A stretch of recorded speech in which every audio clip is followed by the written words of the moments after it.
It is a good thing that babies learn to walk when they're young. Because if you had to wait till you're like 13, 14, look at him. You lame, man. You ain't gonna be able to walk. Hey, look at you. You fell. Look at you crawling. Why you holding on to the coffee table? Man, let's go to the coffee table. See, you fell on your ass.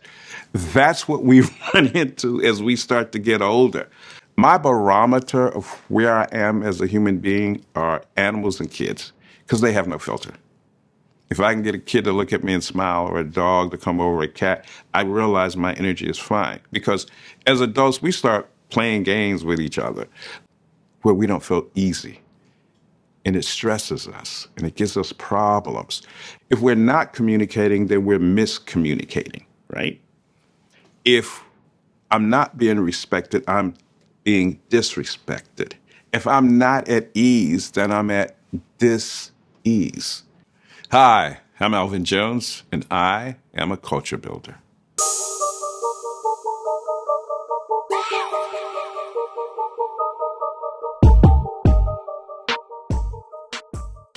So, in doing Rap City, what I was fortunate enough to experience as a young man in the video, not in the video department, actually, he was in the sports department.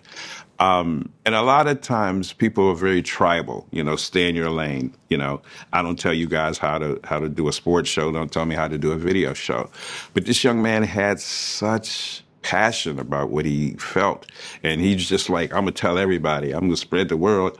And his name was Hans Dobson. Hans was an intern in the sports department, but he always talked about hip-hop.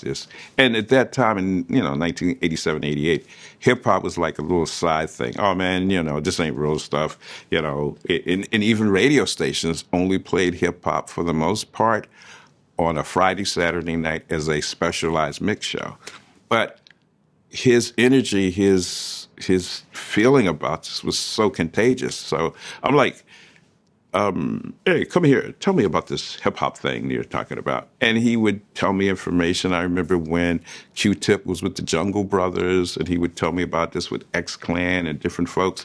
And so as videos would come in from independent places like Profile and other record companies, I go, what do you think about this? Should I play this, et cetera, so forth. And so Rap City would not have been able to come to fruition without Prime or Hans Dobson because he had the knowledge. I think my smartest thing was to realize somebody was smarter than me. So I always say the best way to lead is to develop the folks under you. And it's interesting. The more I learn, the more I understand. When people look up to you, your job is not to look down on them. Your job is to be able to uplift them, give them the ability to create. Come to them when you think you really need to, but instead of going, you did this wrong, go, that was interesting. I noticed you did this. What was your inspiration? And they'll go, well, I was trying to do so. How did it work out? Well, I wanted to do this, but it didn't do it the way I did. Okay, so what did you learn? Well, I learned that I need to change this and this. I'm like, okay, is there anything you want to say? No. Because guess what? In going to them to find out what was wrong, they've already analyzed the problem. They've already realized the adjustment, and they've already put together a solution. So I just saw that what he saw was wrong, and he knows it's wrong, so I don't need to tell him, and I sure don't need to pull him down because he's already figured it out for himself. So one of the things to me is leadership is to be there to help facilitate. If they need you, fine. But if they don't, and just say, hey, I noticed the same thing you noticed, and I see that you're fixing it. People want kindness. People want, we all have that ability to get things done, to do things. And sometimes people, well, you're doing this wrong. I'm going to tell you something. It is a good thing that babies learn to walk when they're young. Because if you had to wait till you're like 13, 14, look at him. Oh, boy, you lame, man. You ain't going to be able to walk. Hey, look at you. You fell. Look at you crawling. Why you holding on to the coffee table? Man, let's go to the coffee table. See, you fell on your ass. That's what we run into as we start to get older. But like the song says, with a child's heart, nothing can get me down. If you look at a kid, and it's funny, my barometer of where I am as a human being are animals and kids. because they have no filter. If I can get a kid to look at me and smile, or a dog to come over, a cat, I realize my energy is fine. Because as adults, we start playing games with each other. If you think about it, we do things where we don't feel easy, and it stresses us, and it gives us problems. And if think about this: if we're not communicating, then we're miscommunicating, right? If I'm not being respected, I'm being disrespected. If I'm not at ease, then I'm at dis-ease. So a lot of times what we go through is because of the dis-ease, not the germs, not the viruses, but the stress that we put on, the things that we do. So sometimes, we just have to look at, just be at ease. My karaoke song is "It's Easy Like Sunday Morning." And I remember singing that when I left BET. It sounds funny. I can't stand the pain. I'm leaving tomorrow. Seems I've done all I can. I begged, stolen, I borrowed. Why would anybody put chains on me? I paid my dues to make it.